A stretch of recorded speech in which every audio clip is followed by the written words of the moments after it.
السلام علیکم ورحمۃ اللہ وبرکاتہ۔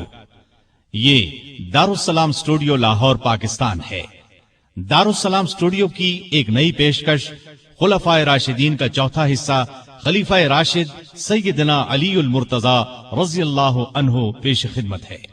جی ہاں، اسلام کے چوتھے خلیفہ راشد سیدنا علی المرتضی رضی اللہ عنہ کی زندگی کے خون چکا واقعات، انہوں نے خلافت کے 6 مشکل ترین سال کیسے گزارے، انتہائی دلچسپ انداز میں۔ اس سلسلے کی 3 CDs آپ پہلے ہی سن چکے ہیں، تو آئیے سنتے ہیں چوتھے خلیفہ راشد کے حالات و واقعات۔ پیشکش محمد طارق شاہد۔ اللہ تعالی کا ارشاد ہے، والذین آمنوا باللہ ورسلہ اولئک هم الصدیقون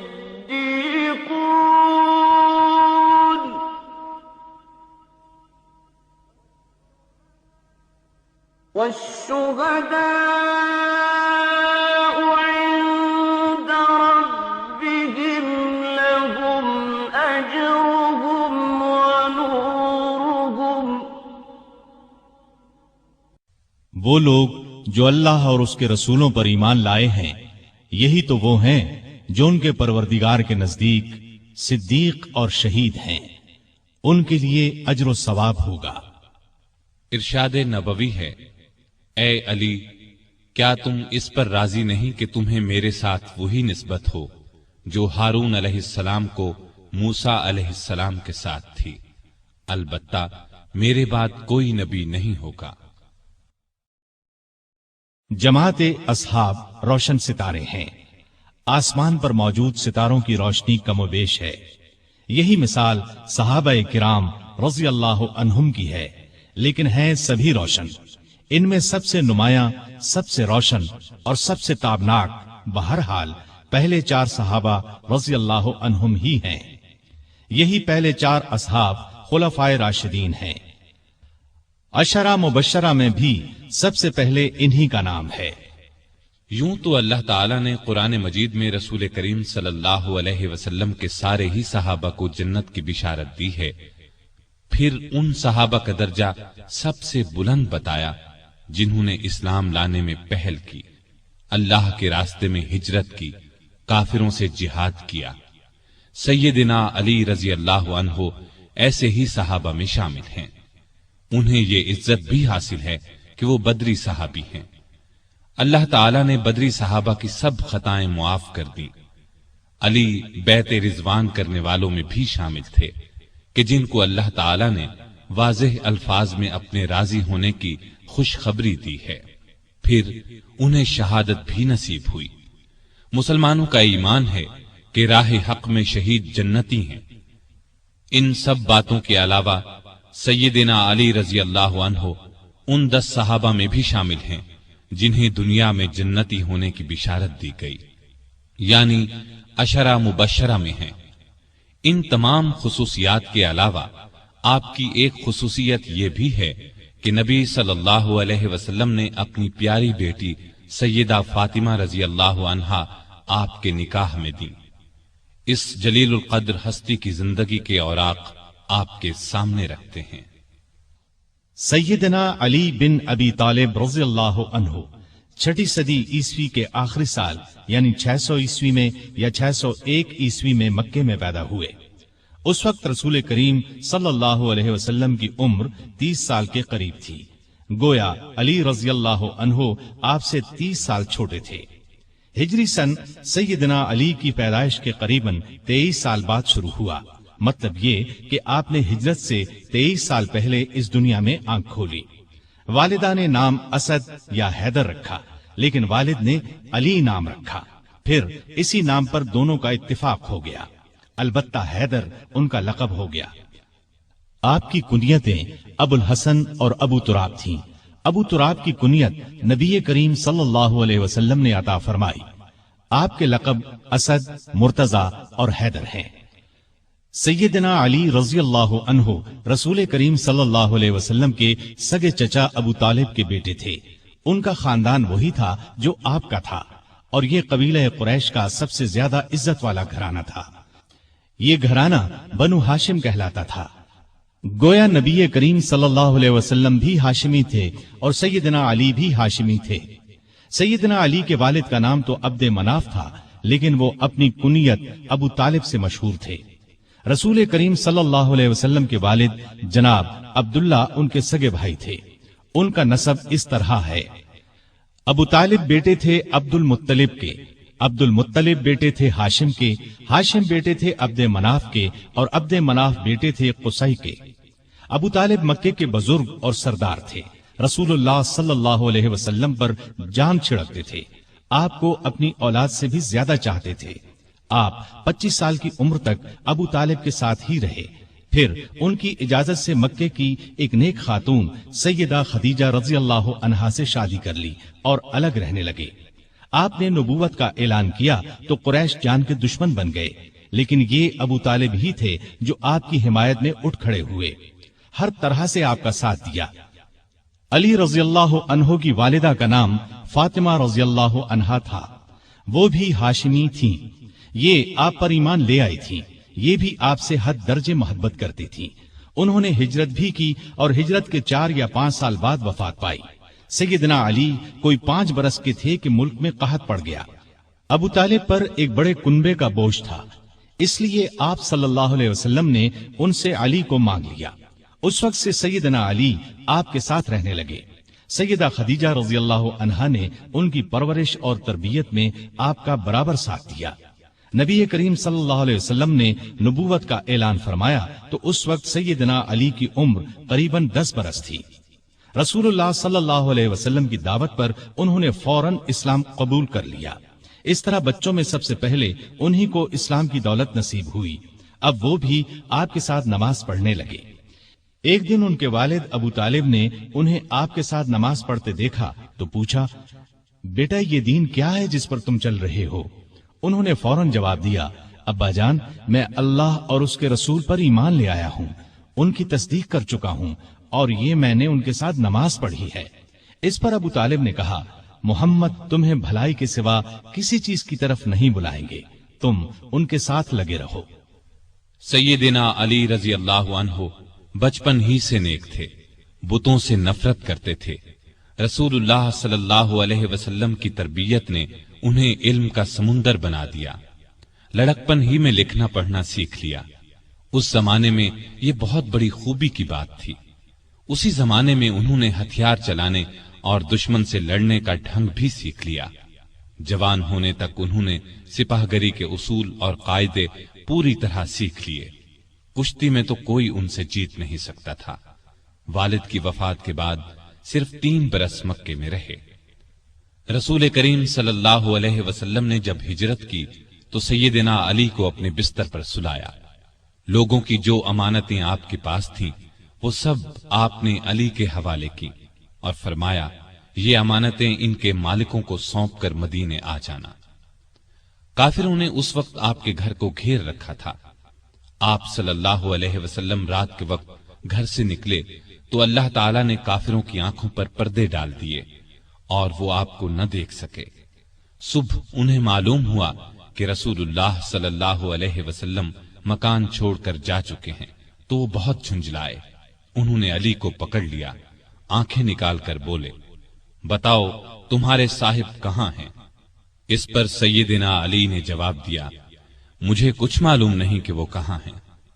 یہ جواب سن کر انہیں سخت غصہ آیا، ڈانٹ ڈپٹ کی، پھر انہیں اپنے ساتھ لے گئے، ایک جگہ قید کر دیا، لیکن جب ان سے کچھ معلوم نہ ہو سکا تو چھوڑ دیا۔ اب انہوں نے لوگوں کی امانتیں لوٹائیں، پھر مکے سے ہجرت کر کے آپ صلی اللہ علیہ وسلم کی خدمت میں حاضر ہوئے۔ اس وقت آپ قباء میں تشریف فرما تھے۔ علی رضی اللہ عنہ نے مکے سے قباء تک کا سفر پیدل طے کیا۔ یہ 350 میل کا سفر ہے۔ قباء پہنچے تو پاؤں میں چھالے پڑ چکے تھے۔ پھر آپ رضی اللہ عنہ نبی صلی اللہ علیہ وسلم کے ساتھ مدینے آ گئے۔ ہجرت کے بعد سیدنا علی رضی اللہ عنہ نے 35 برس سے کچھ زیادہ مدت مدینے میں گزاری۔ یہ ان کی مدنی زندگی کہلائی۔ ہجرت سے کچھ عرصہ بعد نبی صلی اللہ علیہ وسلم نے مسجد نبوی کی تعمیر فرمائی۔ اس تعمیر میں رسول اللہ صلی اللہ علیہ وسلم اور دوسرے صحابہ نے بھی حصہ لیا۔ وہ اینٹیں اور گارا ڈھوتے وقت اشعار پڑھتے، جن کا مطلب ہے: جو مسجد تعمیر کرتا ہے کھڑے ہو کر اور بیٹھ کر مشقت برداشت کرتا ہے، اور جو گرد و غبار اور مٹی سے بچنے کے لیے اس سے جی چراتا ہے، وہ دونوں برابر نہیں ہو سکتے۔ مسجد کے ساتھ رسول اللہ صلی اللہ علیہ وسلم کے رہنے کے لیے چند حجرے بھی تعمیر ہوئے۔ سیدنا علی رضی اللہ عنہ بھی یہیں آ گئے۔ ہجرت کے بعد آپ نے بھائی چارہ کرایا تو علی کو اپنا بھائی بنایا۔ ہجرت کے دوسرے سال آپ نے اپنی پیاری بیٹی سیدہ فاطمہ رضی اللہ تعالی عنہا کی شادی علی سے کر دی۔ اس وقت سیدنا علی کے پاس ایک زرہ اور ایک گھوڑے کے سوا کچھ نہیں تھا۔ انہوں نے یہ زرہ سیدنا عثمان کے ہاتھ 480 درہم میں فروخت کر دی۔ سیدنا عثمان رضی اللہ عنہ نے یہ رقم انہیں دے دی اور زرہ بھی یہ کہہ کر لوٹا دی کہ یہ میری طرف سے تحفہ ہے۔ اس رقم سے انہوں نے شادی کا سامان خریدا اور گھر کی ضرورت کے لیے بھی رقم بچائی۔ نبی کریم صلی اللہ علیہ وسلم نے صحابہ کو جمع فرمایا، ان کے سامنے نکاح پڑھایا۔ رخصتی چند ماہ بعد ہوئی۔ زرہ کی قیمت میں سے جو رقم بچی تھی اس سے سیدنا علی نے ولیمے کی دعوت کا انتظام کیا۔ اس دعوت میں کھجوریں، جو کی روٹی، پنیر اور ایک خاص قسم کا شوربہ تھا۔ نبی کریم صلی اللہ علیہ وسلم نے رخصتی کے وقت اپنی بیٹی کو یہ چیزیں دی: ایک چارپائی، ایک بستر، چمڑے کا ایک تکیا جس میں کھجور کی چھال بھری ہوئی تھی، پانی کا ایک مشکیزہ، مٹی کے 2 گھڑے، اناج پیسنے کی ایک چکی، مٹی کا ایک پیالہ اور 2 چادریں۔ سیدہ فاطمہ جب اپنے خاوند کے ساتھ ان کے گھر چلی گئیں تو نبی کریم صلی اللہ علیہ وسلم وہاں تشریف لائے۔ پہلے دروازے پر کھڑے ہو کر اجازت مانگی، پھر اندر داخل ہوئے۔ ایک برتن میں پانی منگوایا، دونوں ہاتھ اس پانی میں ڈالے، ہاتھوں سے پانی ان دونوں پر چھڑکا، پھر فرمایا: اے فاطمہ، میں نے تمہاری شادی اپنے خاندان کے بہترین شخص سے کی ہے۔ اسی سال رمضان 2 ہجری میں بدر کی لڑائی پیش آئی۔ شادی کے بعد سیدنا علی رضی اللہ عنہ سیدہ فاطمہ رضی اللہ عنہا کا بہت خیال رکھتے تھے، وہ بھی ان کی بہت عزت کرتی تھی۔ دونوں نے گھر کے کام آپس میں بانٹ لیے تھے۔ ایک روز آپ صلی اللہ علیہ وسلم ان کے گھر تشریف لائے تو علی گھر میں نہیں تھے۔ سیدہ فاطمہ سے پوچھا تو انہوں نے فرمایا کہ میرا ان سے کچھ جھگڑا ہو گیا تھا، غصے میں گھر سے باہر چلے گئے ہیں۔ آپ نے ان کے بارے میں پتہ کرایا تو وہ مسجد میں سو رہے تھے۔ آپ مسجد میں تشریف لے گئے، وہ واقعی وہاں سو رہے تھے۔ چادر پہلو سے سرک گئی تھی اور مٹی ان کے جسم سے لگ گئی تھی۔ آپ مٹی پوچھنے لگے اور فرمایا: ابو تراب اٹھو، ابو تراب اٹھو۔ اس روز سے آپ کا لقب ابو تراب مشہور ہو گیا۔ تراب مٹی کو کہتے ہیں، یعنی مٹی والا۔ کوئی انہیں ابو تراب کہتا تو بہت خوش ہوتے۔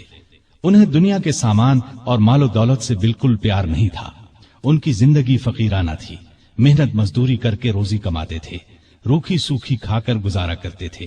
لڑائی کے میدان میں جاتے تو فرمایا کرتے تھے: لڑائی کے میدان میں مجھے پرواہ نہیں ہوتی کہ موت میری طرف آ رہی ہے یا میں موت کی طرف بڑھ رہا ہوں۔ اسی دلیری کی وجہ سے آپ رضی اللہ عنہ اسد اللہ کے لقب سے مشہور ہوئے۔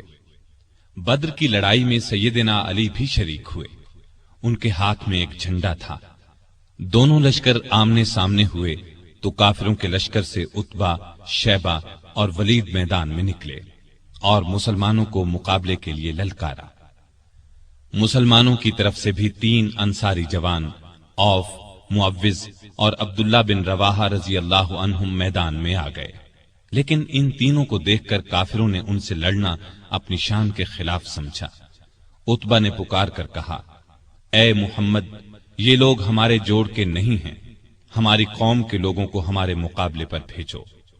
اس پر رسول اللہ صلی اللہ علیہ وسلم نے سیدنا علی، سیدنا حمزہ اور سیدنا عبیدہ بن حارث رضی اللہ عنہم کو حکم دیا کہ آگے بڑھ کر ان کا مقابلہ کریں۔ تینوں بہادر فوراً آگے بڑھے۔ اس وقت سیدنا علی رضی اللہ عنہ نے سر پر سفید صوف کا ترہ لگا رکھا تھا۔ ان کا سامنا ولید سے ہوا، سیدنا حمزہ کا عتبہ سے اور سیدنا عبیدہ کا شیبہ سے ہوا۔ ولید اور عتبہ دونوں سیدنا علی اور سیدنا حمزہ کے ہاتھوں مارے گئے، لیکن عبیدہ شیبہ کے ہاتھوں زخمی ہوئے۔ علی شیبہ پر جھپٹے اور ایک ہی وار میں اس کا کام تمام کر دیا۔ زخمی عبیدہ کو میدان سے اٹھا لائے۔ اس کے بعد عام لڑائی شروع ہوئی۔ سیدنا علی اس قدر پرجوش انداز میں لڑے کہ جس طرف نکل گئے کافروں کی صفیں کاٹ کر رکھ دی۔ دوسرے مسلمان بھی بہت بہادری سے لڑے اور کافروں کو شکست دی۔ ان کے بڑے بڑے سردار اس لڑائی میں مارے گئے، یہاں تک کہ ابو جہل بھی جہنم رسید ہوا۔ اگلے سال احد کی لڑائی ہوئی۔ اس لڑائی کی ابتدا میں کافروں کی طرف سے طلحہ بن ابی طلحہ میدان میں نکلا اور پکارا، کوئی ہے جو میرے مقابلے میں آئے؟ یہ سن کر سیدنا علی دوڑ کر اس کے مقابلے میں آ گئے اور ایک ہی وار میں اسے ڈھیر کر دیا۔ پھر طلحہ کا ایک بھائی ابو سعید نکلا، سیدنا علی ہی نے اس پر بھی تلوار کا ایک وار کیا، وہ زمین پر گر پڑا اور سعد بن ابی وقاص کے ہاتھوں مارا گیا۔ پھر کافروں کے لشکر سے ان کا سب سے بڑا بہادر ارتات نکلا، اسے اپنی طاقت پر بڑا گھمنڈ تھا۔ اس نے للکار کر کہا، کوئی ہے جو میرے مقابلے میں آئے؟ علی آگے بڑھے اور دیکھتے ہی دیکھتے اس کا کام تمام کر دیا۔ پھر جب عام لڑائی شروع ہوئی تو سیدنا علی اور سیدنا حمزہ کافروں کی صفوں میں دور تک گھس گئے اور اس قدر تیزی سے لڑے کہ کافروں کے پاؤں اکھڑ گئے۔ پھر درے پر موجود دستے کی اپنی جگہ سے ہٹ جانے پر جب اس طرف سے کافر مسلمانوں پر حملہ آور ہوئے اور مسلمانوں کے پاؤں اکھڑ گئے تو چند بہادر نبی صلی اللہ علیہ وسلم کے ساتھ میدان میں جم کر کھڑے رہے، ان میں سیدنا علی رضی اللہ عنہ بھی تھے۔ کافروں نے آپ پر تیروں کی بچھاڑ کر دی، بار بار آپ پر حملہ کیا، لیکن ان صحابہ نے انہیں ہر بار پیچھے ہٹا دیا۔ آخر مسلمان پھر سے جمع ہوئے اور کافروں کو مار بھگایا۔ اس لڑائی میں آپ صلی اللہ علیہ وسلم کے چچا سیدنا حمزہ بھی شہید ہوئے۔ اس روز سیدنا علی رضی اللہ عنہ کے ہاتھوں کئی کافر مارے گئے۔ اس مہم کے شروع ہونے سے آخر تک سیدنا علی رضی اللہ عنہ آپ صلی اللہ علیہ وسلم کے ساتھ رہے۔ غزوہ خندق میں عرب کے نامی بہادر عبد ود نے جب خندق پار کر لی تو سیدنا علی رضی اللہ عنہ اس کے مقابلے میں آئے۔ وہ بہت بہادر سمجھا جاتا تھا، اس کے بارے میں خیال کیا جاتا تھا کہ وہ 1000 سواروں کے برابر ہے، اس لیے آپ صلی اللہ علیہ وسلم نے علی رضی اللہ عنہ سے فرمایا، علی تم بیٹھ جاؤ، اور فرمایا یہ عبد ود ہے۔ اس نے پھر للکارا، سیدنا علی پھر اٹھ کر آگے بڑھے، آپ نے اس بار بھی بٹھا دیا۔ تیسری بار پھر اس نے مسلمانوں کو للکارا، اس بار سیدنا علی رضی اللہ عنہ نے عرض کیا، اے اللہ کے رسول صلی اللہ علیہ وسلم، میں جانتا ہوں یہ عبد ود ہے، آپ مجھے اس سے مقابلے کی اجازت دیں۔ اب آپ صلی اللہ علیہ وسلم نے اجازت دے دی، اپنی تلوار حضرت علی رضی اللہ عنہ کو عنایت فرمائی، اپنے پاک ہاتھوں سے ان کے سر پر پگڑی باندھی۔ علی رضی اللہ عنہ دوڑتے ہوئے گئے اور عبد ود سے بولے، میں نے سنا ہے تم نے لوگوں سے کہہ رکھا ہے کہ جو شخص میرے سامنے 3 باتیں پیش کرے تو میں ان میں سے ایک کو منظور کرتا ہوں۔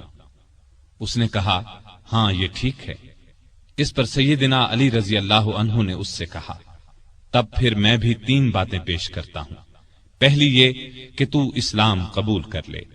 اس نے انکار کیا۔ انہوں نے دوسری بات پیش کی، مسلمانوں سے مت لڑ، واپس چلا جا۔ اس نے اس سے بھی انکار کیا۔ تب سیدنا علی رضی اللہ عنہ نے گرج کر کہا، تب پھر آ مجھ سے مقابلہ کر لے۔ عبد ود یہ سن کر ہنس پڑا، کہنے لگا، میں کبھی سوچ بھی نہیں سکتا تھا عرب میں مجھ سے کبھی کوئی لڑنے کی جرأت کرے گا۔ یہ کہہ کر وہ گھوڑے سے اتر آیا اور بولا، تم کون ہو؟ سیدنا علی رضی اللہ عنہ نے فرمایا، میرا نام علی بن ابی طالب ہے۔ عبد ود یہ سن کر کہنے لگا، تمہارے والد میرے دوست تھے، اس لیے میں تم سے لڑنا نہیں چاہتا۔ یہ سن کر سیدنا علی رضی اللہ عنہ نے فرمایا، لیکن اے اللہ کے دشمن، میں تم سے لڑنا چاہتا ہوں۔ اب عبد ود بپھر گیا اور آگے بڑھ کر علی پر تلوار کا وار کیا۔ علی رضی اللہ عنہ نے ڈھال آگے کر دی۔ وار اس قدر زبردست تھا کہ تلوار ڈھال کو کاٹ کر ان کی پیشانی پر جا لگی۔ وہ زخمی ہو گئے۔ زخم کھا کر وہ شیر کی طرح جھپٹے اور عبد ود پر ایسا وار کیا کہ تلوار اس کے کندھے کو کاٹتی سینے تک آ گئی۔ وہ وہیں ڈھیر ہو گیا۔ اس کے گرتے ہی سیدنا علی رضی اللہ عنہ نے زور سے نعرہ تکبیر بلند کیا۔ اب عبد ود کے کچھ ساتھی آگے بڑھے، لیکن وہ بھی اللہ کے شیر کے آگے نہ ٹھہر سکے، بھاگ نکلے۔ ان میں سے ایک نوفل بن عبداللہ خندق میں گرا۔ علی رضی اللہ عنہ نے اسے خندق میں اتر کر تلوار سے قتل کیا۔ رسول اللہ صلی اللہ علیہ وسلم نے بنو قریظہ کی طرف کوچ کا ارادہ کیا تو سیدنا علی رضی اللہ عنہ کو فوج کا جھنڈا دے کر آگے روانہ فرمایا۔ پھر آپ 3000 مجاہدین کے ساتھ روانہ ہوئے۔ لڑائی سے پہلے ہی بنو قریظہ ہمت ہار گئے اور ہتھیار ڈال دیے۔ مدینے سے 60 کلومیٹر دور فدق نامی یہودیوں کی بستی تھی۔ یہ یہودی خیبر کے یہودیوں کو مسلمانوں کے مقابلے پر اکسا رہے تھے۔ آپ صلی اللہ علیہ وسلم نے سیدنا علی کو 200 سوار دے کر ان کی طرف روانہ فرمایا۔ مسلمانوں نے ان لوگوں کو شکست دی، وہ بھاگ نکلے۔ مسلمانوں کے ہاتھ 500 اونٹ اور 2000 بکریاں لگیں۔ وہ ان کو ہانک کر مدینے لے آئے۔ بیعت رضوان میں بھی سیدنا علی ساتھ تھے۔ صلح نامہ لکھنے کا کام ان کے سپرد ہوا۔ انہوں نے شروع میں بسم اللہ الرحمن الرحیم لکھا تو قریش کے نمائندے نے اس پر اعتراض کیا اور کہا ہم رحمان کو نہیں مانتے، لہذا یہ لکھا جائے بسمک اللہم۔ رسول کریم صلی اللہ علیہ وسلم کی ہدایت پر سیدنا علی نے یہی لکھ دیا۔ اب آپ نے ان سے فرمایا لکھو، یہ وہ شرطیں ہیں جو محمد رسول اللہ صلی اللہ علیہ وسلم نے قریش سے طے کی ہیں۔ سیدنا علی نے الفاظ لکھے تو قریشی نمائندے سہیل بن عمرو نے کہا جب ہم آپ کو اللہ کا رسول نہیں مانتے تو پھر صلح نامے میں یہ کیوں لکھا جائے، لہٰذا آپ محمد بن عبداللہ لکھوائیے۔ اس پر آپ نے فرمایا بے شک میں اللہ کا رسول ہوں، لیکن اے علی یہاں لکھ دو محمد بن عبداللہ۔ یہ سن کر سیدنا علی نے عرض کیا اے اللہ کے رسول صلی اللہ علیہ وسلم، مجھ میں تو یہ ہمت نہیں ہے کہ میں اپنے ہاتھ سے رسول اللہ کا لفظ مٹا دوں۔ ان کی بات سن کر رسول اللہ صلی اللہ علیہ وسلم نے اپنے ہاتھ سے رسول اللہ کے الفاظ مٹا دیے۔ اس کے بعد علی نے باقی معاہدہ تحریر کیا۔ جن یہودیوں کو شرارتوں کی وجہ سے مدینے سے نکالا گیا تھا وہ خیبر کے قلعوں میں جمع ہو گئے۔ بہت سے یہودی وہاں پہلے سے تھے۔ یہ سب مسلمانوں کے خلاف سازشوں سے باز نہیں آ رہے تھے، چنانچہ آپ نے ان کی سرکوبی کا فیصلہ فرمایا۔ وہ مدینے پر حملہ کرنے کی تیاریوں میں بھی مصروف تھے۔ رسول کریم صلی اللہ علیہ وسلم 1600 صحابہ کے ساتھ خیبر کی طرف روانہ ہوئے۔ سب قلعے ایک ایک کر کے فتح ہو گئے، لیکن ایک قلعہ جس کا نام قموس تھا فتح ہونے میں نہ آیا۔ جب آپ کے کئی صحابہ کی کوششیں کامیاب نہ ہو سکیں تو آپ نے فرمایا میں کل جھنڈا ایک ایسے شخص کو دوں گا جو اللہ اور اس کے رسول سے محبت کرتا ہے اور اللہ اور اس کا رسول اس سے محبت کرتے ہیں، جس کے ہاتھ پر خیبر فتح ہو جائے گا۔ دوسرے دن جب تمام صحابہ اس جھنڈے کے منتظر تھے، کیونکہ وہ سب اللہ اور اس کے رسول سے محبت کرتے تھے، رسول اللہ صلی اللہ علیہ وسلم نے پوچھا علی کہاں ہیں؟ بتایا گیا ان کی آنکھیں دکھتی ہیں۔ آپ نے انہیں بلایا، آنکھوں میں اپنا لعاب لگایا، وہ اسی وقت ٹھیک ہو گئیں۔ آپ نے انہیں جھنڈا دے کر قموس کی طرف روانہ فرمایا۔ اس قلعے کا حاکم مرحب تھا، یہودیوں کے نامی گرامی بہادروں میں سے ایک۔ سیدنا علی قموس کے سامنے پہنچے تو مرحب زرہ لگا کر اکڑتا ہوا باہر نکلا۔ سیدنا علی کو مقابل دیکھا اور بولا کیا مسلمانوں کی فوج میں تم سے بہتر کوئی آدمی نہیں؟ خیبر جانتا ہے کہ میں مرحب ہوں، ہتھیار بند، بہادر، تجربے کار اور لڑائی کے بھڑکتے شعلوں کا مقابلہ کرنے والا۔ سیدنا علی نے اس کے جواب میں فرمایا میں وہ شخص ہوں کہ میری ماں نے میرا نام حیدر رکھا، جنگل کے شیر کی طرح ہیبت ناک اور بہادر، میں دشمن کو آنکھ جھپکنے میں ختم کر دیتا ہوں۔ مرحب نے آگے بڑھ کر تلوار کا وار کیا۔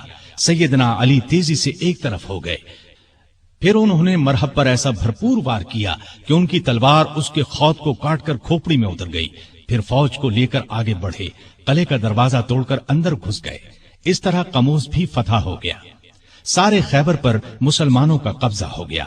واپس لوٹے تو آپ صلی اللہ علیہ وسلم نے ان کی پیشانی کو چوم لیا، فرمایا اللہ تجھ سے راضی ہوا اور میں بھی۔ سیدنا علی یہ سن کر رونے لگے۔ یہ رونا خوشی کا تھا۔ اس موقع پر کچھ لوگ جو حبشہ میں رہ گئے تھے لوٹ آئے۔ ان میں سیدنا علی کے بھائی جعفر بن ابی طالب رضی اللہ عنہ بھی تھے۔ ان کے آنے کی بھی سب کو بہت خوشی تھی۔ کئی سال کے بچھڑے بھائی ایک دوسرے سے ملے تو آنکھوں سے آنسو بہ نکلے۔ 7 ہجری میں رسول اللہ صلی اللہ علیہ وسلم اپنے بہت سے صحابہ کے ساتھ عمرے کے لیے روانہ ہوئے۔ ان میں علی بھی شامل تھے۔ عمرے سے فارغ ہو کر مسلمان 3 دن بعد مکے سے نکل آئے اور مدینے کی طرف روانہ ہوئے۔ غزوہ موتا میں آپ کے بھائی جعفر بن ابی طالب شہید ہو گئے تو آپ کو بہت صدمہ ہوا۔ نبی کریم صلی اللہ علیہ وسلم نے آپ کو دلاسا دیا۔ ان کی شہادت کے بعد جعفر بن ابی طالب کے بچوں کی پرورش علی نے کی۔ ان کے بیٹے عبداللہ جوان ہوئے تو سیدنا علی نے اپنی بیٹی زینب کی شادی ان سے کی۔ مکے کی فتح کے موقع پر بھی سیدنا علی ساتھ تھے۔ کعبے میں رکھے ہوئے بتوں کو آپ نے توڑنا شروع کیا تو سیدنا علی نے اس کام میں آپ کا ہاتھ بٹایا۔ تانبے کے بت کو توڑنے کے لیے آپ نے علی کو اپنے کندھے پر سوار فرمایا۔ وہ بہت اونچائی پر تھا اور لوہے کی ایک سلاخ کے ساتھ زمین سے لگا ہوا تھا۔ علی نے اس بت کو بھی گرایا اور کعبے سے باہر پھینک دیا۔ مسلمانوں نے مکہ فتح کیا تو قبیلہ حوازن کے لوگ بھڑک اٹھے۔ ایک بڑا لشکر تیار کر کے مسلمانوں پر حملے کا ارادہ کیا۔ آپ ابھی مکے ہی میں تھے کہ ان کے ارادے کی خبر ہوئی تو آپ شوال 8 ہجری میں 12,000 مسلمانوں کو لے کر دشمن کی طرف روانہ ہوئے۔ حنین کے مقام پر دونوں فوجیں آمنے سامنے ہوئیں۔ دشمن نے یہ چال چلی کہ رات کے وقت آس پاس کی پہاڑیوں میں اپنے تیر انداز بٹھا دیے تھے۔ انہوں نے مسلمانوں پر اچانک تیروں کی بارش کر دی۔ اسلامی فوج میں مکے کے 2000 ایسے لوگ بھی تھے جو کچھ ہی دن پہلے اسلام لائے تھے۔ وہ تیروں کی بوچھاڑ سے گھبرا کر پیچھے ہٹے۔ اس طرح ساری فوج بے ترتیب ہو گئی۔ صرف آپ صلی اللہ علیہ وسلم چند بہادروں کے ساتھ میدان میں رہ گئے تھے۔ ان میں سیدنا علی بھی تھے۔ وہ شروع سے آخر تک آپ کے پاس رہے اور بے جگری سے لڑتے رہے۔ جلد ہی مسلمان سنبھل گئے۔ انہوں نے پلٹ کر حملہ کیا اور تب دشمن کو شکست ہوئی۔ 9 ہجری میں آپ صلی اللہ علیہ وسلم نے سیدنا علی کو 150 سوار دے کر یمن کے قبیلہ بنو طے کی طرف روانہ کیا۔ وہ لوگ مسلمانوں کی آمد کی خبر سن کر بھاگ گئے۔ علی رضی اللہ عنہ نے بنو طے کا بت خانہ گرا دیا، بت توڑ ڈالے۔ اس لڑائی کے بعد مشہور سخی حاتم طائی کی بیٹی اور بیٹا عدی مسلمان ہو گئے۔ فتح مکہ کے بعد یہ خبر سننے میں آئی کہ روم کا بادشاہ مسلمانوں پر حملہ کرنے کے لیے پر تول رہا ہے۔ نبی صلی اللہ علیہ وسلم نے خود آگے بڑھ کر اسے روکنے کا فیصلہ کیا۔ آپ صلی اللہ علیہ وسلم نے اس موقع پر سیدنا علی کو اپنا قائم مقام بنایا اور خود 30,000 فوج لے کر روانہ ہوئے۔ بعض منافقین نے علی کو تانا دیا کہ وہ جنگ سے بچنے کے لیے نہیں گئے۔ اس پر انہیں رنج ہوا، ہتھیار لگا کر روانہ ہوئے، لشکر تک پہنچ گئے۔ نبی صلی اللہ علیہ وسلم نے ان سے آنے کی وجہ پوچھی تو عرض کیا، اے اللہ کے رسول صلی اللہ علیہ وسلم، میں نے شروع سے لے کر آج تک اللہ کی راہ میں لڑنے سے قدم پیچھے نہیں ہٹائے، لیکن معلوم نہیں اس مرتبہ مجھے جہاد میں شریک کرنے کے بجائے مدینے میں کیوں چھوڑ دیا گیا۔ یہ سن کر نبی صلی اللہ علیہ وسلم نے ارشاد فرمایا، اے علی، کیا تم اس بات سے راضی نہیں کہ تمہارا میرے ساتھ وہی تعلق ہو جو موسیٰ علیہ السلام کا ہارون علیہ السلام سے تھا، سوائے اس کے کہ میرے بعد کوئی نبی نہیں ہوگا۔ مطلب یہ تھا کہ جس طرح موسیٰ علیہ السلام کوہ طور پر جاتے وقت ہارون علیہ السلام کو اپنا قائم مقام بنا گئے تھے، اسی طرح میں نے تمہیں اپنا قائم مقام بنایا تھا۔ لیکن ہارون علیہ السلام نبی بھی تھے، جبکہ تم نبی نہیں ہو سکتے، اس لیے کہ میرے بعد کوئی نبی نہیں آئے گا۔ آپ کا یہ ارشاد سن کر سیدنا علی خوش ہو گئے اور مدینے واپس ہو کر آپ صلی اللہ علیہ وسلم کی قائم مقامی کا فریضہ انجام دیتے رہے، یہاں تک کہ آپ تبوک سے واپس تشریف لے آئے۔ مکہ کی فتح کے بعد نبی صلی اللہ علیہ وسلم نے سیدنا خالد بن ولید کو حکم دیا کہ وہ یمن جا کر قبیلہ ہمدان کو اسلام کی دعوت دیں۔ وہ گئے، بہت کوشش کی، لیکن انہوں نے اسلام قبول نہ کیا۔ اب آپ صلی اللہ علیہ وسلم نے سیدنا علی کو بھیجا۔ آپ صلی اللہ علیہ وسلم نے قبیلہ ہمدان کے نام ایک خط بھی دیا۔ علی رضی اللہ عنہ نے وہ خط انہیں سنایا اور اسلام کی دعوت دی۔ اس خط کے الفاظ کا اثر ان پر ہوا۔ پھر سیدنا علی نے جو ان کے سامنے واز کیا وہ بھی بہت اثر انگیز تھا، چنانچہ ان لوگوں نے اسلام قبول کر لیا۔ سیدنا علی رضی اللہ عنہ نے یہ خبر آپ صلی اللہ علیہ وسلم کو بھیجی۔ نبی صلی اللہ علیہ وسلم نے سجدہ شکر ادا کیا اور فرمایا، ہمدان کے لوگوں پر سلامتی ہو، ہمدان کے لوگوں پر سلامتی ہو۔ ہجرت کے 10ویں سال نبی صلی اللہ علیہ وسلم نے علی رضی اللہ عنہ کو ایک اور قبیلے مزہج کی طرف روانہ فرمایا تاکہ انہیں اسلام کی دعوت دی جائے۔ آپ صلی اللہ علیہ وسلم نے ہدایت فرمائی کہ اس وقت تک تلوار نہ اٹھائی جائے جب تک تم پر کوئی حملہ نہ کرے۔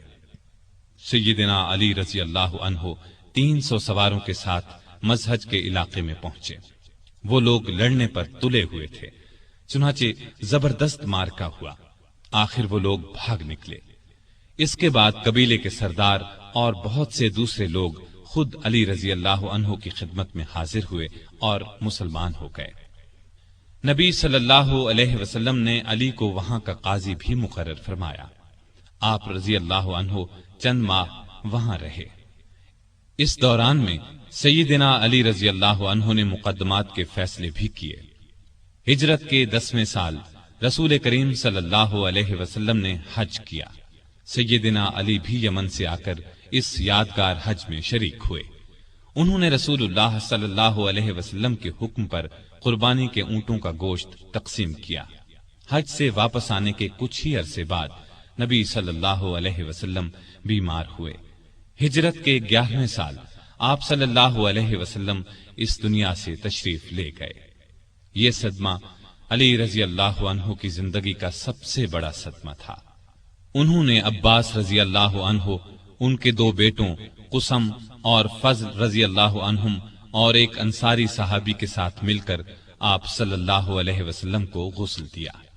اس وقت انہوں نے نبی صلی اللہ علیہ وسلم کے جسم اطہر کو اپنے بدن سے لگا رکھا۔ قبر مبارک تیار ہو گئی تو سیدنا علی نے فضل بن عباس، اسامہ بن زید اور عبد الرحمن بن عوف رضی اللہ عنہم کے ساتھ مل کر نبی صلی اللہ علیہ وآلہ وسلم کو قبر میں اتارا۔ آپ صلی اللہ علیہ وسلم کے بعد مسلمانوں نے سیدنا ابو بکر صدیق رضی اللہ عنہ کو خلیفہ چن لیا۔ 6 ماہ بعد سیدہ فاطمہ رضی اللہ عنہا بھی اس دنیا سے رحلت کر گئیں۔ ابو بکر کو علی سے بہت محبت تھی، ان کی بہت عزت کرتے تھے، خلافت کے کاموں میں ان سے مشورے بھی لیتے تھے۔ علی بھی ان سے اسی طرح محبت کرتے تھے۔ مرتد ہو جانے والوں سے جنگ ہوئی تو علی نے بھی دوسرے صحابہ کے ساتھ مل کر ان کا مقابلہ کیا۔ ابو بکر رضی اللہ عنہ نے وفات پائی تو حضرت علی رضی اللہ عنہ ان کے دروازے پر آئے اور فرمایا، آپ پر اللہ کی رحمت ہو، آپ رسول اللہ صلی اللہ علیہ وسلم کے پیارے ساتھی اور مدد کرنے والے، اللہ سے سب سے زیادہ ڈرنے والے اور سب سے بڑھ کر دین کو نفع پہنچانے والے تھے۔ اس کے بعد دیر تک ان کی خوبیوں اور بھلائیوں کا ذکر کرتے رہے۔ ابو بکر کی وفات کے بعد عمر فاروق رضی اللہ عنہ خلیفہ بنے۔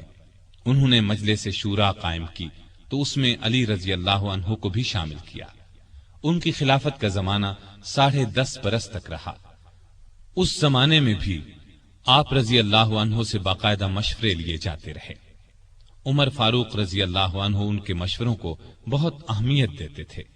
جن جھگڑوں کا فیصلہ دوسرے صحابہ نہیں کر پاتے تھے وہ سیدنا علی رضی اللہ عنہ کے سامنے پیش کیے جاتے تھے۔ عمر فرمایا کرتے تھے، ہم میں سے سب سے بڑے قاضی علی رضی اللہ عنہ ہیں۔ ایک مرتبہ عمر رضی اللہ عنہ نے کوئی فیصلہ دیا تو علی نے اس کے خلاف رائے دی۔ عمر نے ان کی رائے کو درست قرار دیا۔ سیدنا عمر کے دل میں علی کی نہ صرف بہت محبت تھی بلکہ وہ ان کی بہت عزت بھی کرتے تھے۔ انہیں علی پر پورا بھروسہ تھا۔ 16 ہجری میں بیت المقدس تشریف لے گئے تو سیدنا علی کو اپنا قائم مقام بنایا۔ سیدنا عمر کے زمانے میں سب سے بڑی لڑائی نہاوند کی لڑائی سمجھی جاتی ہے۔ اس موقع پر ایرانیوں کا بہت بڑا لشکر جمع ہو گیا تھا۔ سیدنا عمر نے سیدنا علی کو مسلمانوں کے لشکر کا سپہ سالار بنانا چاہا، لیکن انہوں نے مدینے سے باہر جانے سے انکار کر دیا۔ پھر عمر نے خود سالار بن کر جانے کا ارادہ کیا تو سیدنا علی نے اس کا بھی مشورہ نہ دیا اور فرمایا آپ مدینے کو ہرگز نہ چھوڑیں۔ عمر رضی اللہ عنہ کو علی کا یہ مشورہ بھی ماننا پڑا۔ سیدنا عمر نے اپنی وفات سے پہلے خلافت کے لیے 6 صحابہ کے نام تجویز کیے تھے کہ مسلمان ان 6 میں سے کسی کو خلیفہ بنا لے۔ ان میں ایک نام علی کا تھا، دوسرا نام سیدنا عثمان کا تھا، باقی 4 نام یہ تھے: سعد بن ابی وقاص، عبد الرحمن بن عوف، زبیر بن عوام اور طلحہ بن عبید اللہ رضی اللہ عنہم۔ ان چاروں نے اپنے نام واپس لے لیے تو خلافت کے لیے صرف 2 نام رہ گئے، سیدنا عثمان اور سیدنا علی۔ ان لوگوں نے آخر سیدنا عثمان کے بارے میں فیصلہ دیا۔ اس طرح مسلمانوں کے تیسرے خلیفہ سیدنا عثمان ہوئے۔ اس دوران میں بھی ان دونوں کے تعلقات بہت خوشگوار رہے۔ سیدنا عثمان کو کوئی شرعی سزا دینے کا مسئلہ پیش آتا تو سیدنا علی کے ذریعے فیصلہ کراتے۔ ہر سال حج کے لیے جاتے وقت سیدنا علی کو بھی ساتھ لے جاتے۔ علی نے ہمیشہ انہیں اچھے مشورے دیے۔ جس زمانے میں سیدنا عثمان کے خلاف سازش شروع ہوئی تو علی نے سازش کی آگ کو بجھانے کے لیے عثمان کو بہت مشورے دیے۔ مصر کے باغی مدینے پر چڑھائے تو سیدنا علی نے انہیں سمجھا بجھا کر واپس روانہ کیا۔ وہ لوگ تو سیدنا عثمان کے خون کے پیاسے تھے۔ رات کی تاریکی میں پھر لوٹ آئے۔ کوفے اور بصرے کے باغیوں نے بھی ان کا ساتھ دیا۔ انہوں نے سیدنا عثمان کے گھر کو گھیر لیا۔ اس وقت بھی سیدنا علی نے انہیں سمجھانے کی بہت کوشش کی، وہ نہ مانے تو اپنے بیٹوں سیدنا حسن اور سیدنا حسین رضی اللہ عنہما کو سیدنا عثمان کی حفاظت کے لیے ان کے دروازے پر مامور فرمایا۔ ایک مرتبہ بڑی مشکل سے سیدنا عثمان تک پانی پہنچایا۔ اس جھڑپ میں حسن زخمی ہوئے، پھر کچھ باغی دیوار پھاند کر اندر داخل ہوئے اور سیدنا عثمان کو شہید کر دیا۔ ان کی شہادت کے بعد مدینے کی حالت عجیب تھی۔ شہر پر ان باغیوں کا قبضہ تھا، ہر طرف افراتفری کا عالم تھا۔ لاکھوں مربع میل پر پھیلی ہوئی اسلامی سلطنت کا کوئی سربراہ نہیں تھا۔ ان سب کا خیال تھا کہ اس نازک وقت میں علی رضی اللہ عنہ ہی خلافت کے لائق ہیں۔ آخر سیدنا علی سے درخواست کی گئی کہ وہ خلافت کی ذمہ داری سنبھالے، لیکن انہوں نے صاف انکار کر دیا۔ ان کے انکار سے حالات اور بھی نازک ہو گئے، اس لیے کہ خلافت کی جگہ زیادہ دن تک خالی نہیں چھوڑی جا سکتی تھی۔ اب مہاجرین، انصار اور مدینے میں موجود تمام لوگوں نے سیدنا علی سے سخت اصرار کیا کہ وہ خلیفہ بننا منظور کر لیں۔ یہ درخواست کرنے والوں میں باغی بھی شامل تھے۔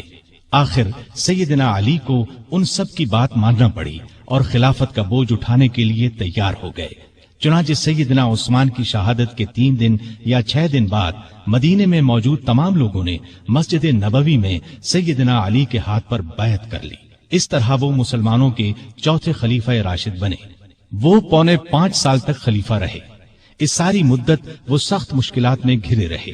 کوئی اور ہوتا تو شاید ہمت ہار جاتا، لیکن وہ اللہ کے بھروسے پر تمام مشکلات اور مصیبتوں کا آخری دم تک بڑے حوصلے اور پامردی کے ساتھ مقابلہ کرتے رہے۔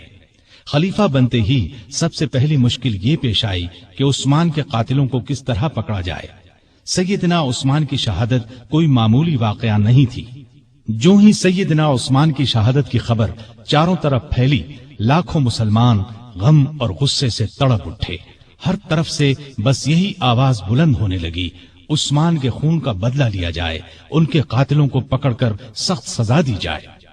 سیدنا علی رضی اللہ عنہ بھی قاتلوں کو پکڑنا چاہتے تھے، لیکن مشکل یہ تھی کہ جو لوگ سیدنا عثمان رضی اللہ عنہ کے مکان کو گھیرنے میں شریک تھے، ان کی تعداد ہزاروں میں تھی۔ ان میں سے قاتلوں کو تلاش کرنا آسان کام نہ تھا۔ کسی خاص شخص کے خلاف موقع کا کوئی گواہ موجود نہ تھا۔ سیدنا عثمان رضی اللہ عنہ کی شہادت کے وقت صرف ان کی زوجہ محترمہ نائلہ رضی اللہ عنہا ان کے پاس موجود تھیں۔ شوہر کو بچانے کی کوشش میں ان کے ہاتھ کی 3 انگلیاں کٹ گئی تھیں۔ ان سے پوچھا گیا تو انہوں نے صرف اتنا بتایا کہ 3 آدمی اندر آئے تھے، ان میں سے ایک محمد بن ابی بکر تھے۔ یہ ابو بکر کے چھوٹے بیٹے تھے۔ والد کی وفات کے بعد ان کی پرورش سیدنا علی نے کی تھی۔ ان کے علاوہ 2 آدمیوں کے بارے میں نائلہ رضی اللہ عنہا نے بتایا کہ وہ انہیں نہیں پہچانتی۔ علی رضی اللہ عنہ نے محمد بن ابی بکر کو پکڑ کر پوچھا تو انہوں نے کہا، میں مکان میں داخل ضرور ہوا تھا، لیکن جب عثمان رضی اللہ عنہ نے مجھ سے فرمایا کہ بھتیجے تمہارے والد زندہ ہوتے تو انہیں تمہاری یہ حرکت پسند نہ آتی، تو میں شرمندہ ہو کر پیچھے ہٹ گیا اور باہر نکل گیا۔ نائلہ رضی اللہ عنہا نے بھی محمد بن ابی بکر کی بات کی تصدیق کی، غرض اس طرح اصل قاتلوں کا پتہ نہ چل سکا اور سیدنا علی رضی اللہ عنہ کوئی کاروائی نہ کر سکے۔ بہت سے لوگ اس موقع پر اس شک میں مبتلا ہو گئے کہ سیدنا علی رضی اللہ عنہ جان بوجھ کر قاتلوں کو نہیں پکڑ رہے۔ اس شک کی ایک وجہ یہ تھی کہ سارے باغی علی رضی اللہ عنہ کی بیعت کر چکے تھے اور بہت سے تو ان کی فوج میں شامل ہو گئے تھے۔ اس وقت کے حالات یہ اجازت نہیں دیتے تھے کہ ان سب کو چن چن کر فوج سے نکال دیا جائے۔ اسلام کا قانون بھی یہ اجازت نہیں دیتا کہ گواہی کے بغیر کسی کو قاتل ٹھہرایا جائے۔ تاہم اکثر لوگ سیدنا علی کی مشکلات سے پوری طرح آگاہ تھے۔ علی سے یہ بات ثابت ہے کہ قسم اٹھا کر فرماتے تھے کہ میں عثمان کی شہادت سے بالکل بری ہوں۔ اس زمانے میں آپ نے یہ قدم اٹھایا کہ سیدنا عثمان کے گورنروں کو ہٹا کر ان سب کی جگہ نئے گورنر مقرر فرمائے۔ نئے گورنر اپنے اپنے صوبے اور علاقے میں پہنچ گئے۔ پرانے گورنروں نے ان کے لیے جگہ چھوڑ دی۔ امیر معاویہ رضی اللہ عنہ نے گورنری سے دستبردار ہونے سے انکار کر دیا۔ ان کی جگہ سیدنا علی نے سہل بن حنیف کو شام کا گورنر مقرر فرمایا تھا۔ یہ جب شام کی سرحد پر پہنچے تو امیر معاویہ رضی اللہ عنہ کی فوج نے انہیں واپس جانے پر مجبور کر دیا اور سیدنا معاویہ نے ان کے ذریعے سیدنا علی رضی اللہ عنہ کو یہ پیغام پہنچایا، جب تک عثمان کے قاتلوں کو نہیں پکڑا جائے گا وہ گورنری سے دستبردار نہیں ہوں گے۔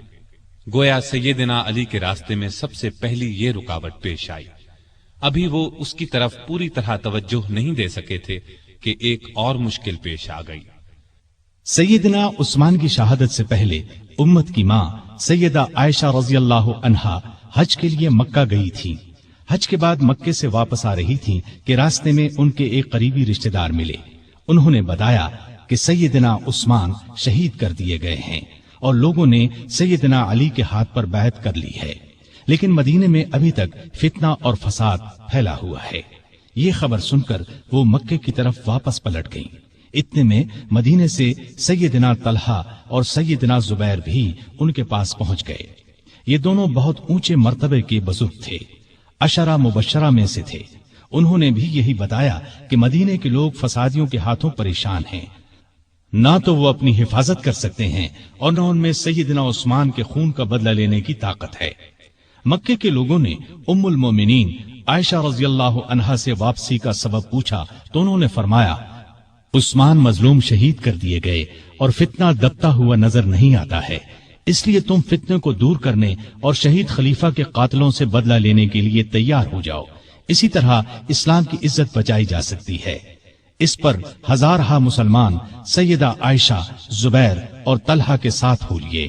اس لشکر نے بصرہ پہنچ کر اس پر قبضہ کر لیا۔ جب سیدنا علی کو خبر ملی تو وہ بھی اپنا لشکر لے کر بصرہ کے قریب پہنچ گئے اور صلح کی کوشش شروع کر دی۔ دوسری طرف سیدہ عائشہ نے اپنے آنے کی وجہ بیان فرمائی، علی نے اپنی مجبوری اور مشکلات بیان فرمائی۔ دونوں نے ایک دوسرے کی بات کو اچھی طرح سمجھ لیا اور قریب تھا کہ صلح ہو جاتی، لیکن بدقسمتی سے دونوں طرف کی فوجوں میں کچھ بدنیت منافق لوگ شامل تھے۔ انہیں اپنا فائدہ اس میں نظر آ رہا تھا کہ صلح نہ ہو، لہٰذا انہوں نے رات ہی کو جنگ چھیڑ دی۔ علی یہ سمجھے کہ عائشہ نے جنگ شروع کر دی، عائشہ یہ سمجھی کہ علی نے جنگ شروع کر دی ہے۔